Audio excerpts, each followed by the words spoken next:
This is a good recipe for sweet and spicy poke. Feel free to try all the ingredients before you add them in so you kind of know where it's headed, so you can make it as sweet or as spicy as you want.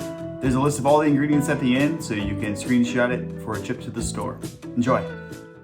Here's our ingredients. I like to start off with 2 to 3 pounds of fresh tuna, preferably the top loin, fresh cilantro, fresh green onion, sesame seeds, those are for the end if desired, the famous Sriracha hot sauce, spicy chili crisp,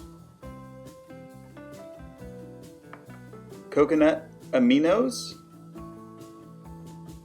and pure sesame seed oil. Save that for the end, but the rest of the stuff you should refrigerate before you start mixing.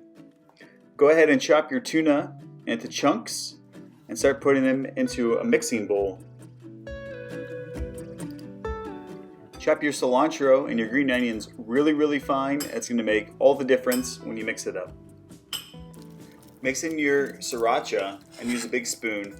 Be really easy with it or you're going to start making the meat real mealy.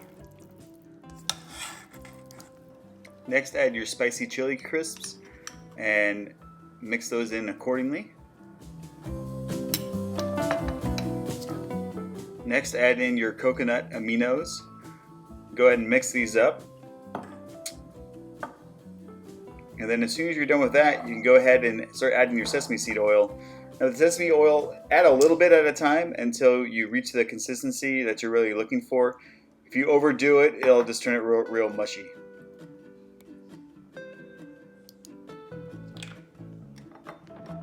Once you've got the consistency you're looking for, go ahead and add in your veggies. Sprinkle them in and mix with a big spoon again, real gently. Don't be afraid to pile a whole bunch on, it only adds to the flavor. And there you have it. That's the sweet and spicy poke recipe. Again, all the ingredients will be here at the end. Feel free to serve it over rice or over a salad or straight up in a bowl, whatever your heart desires.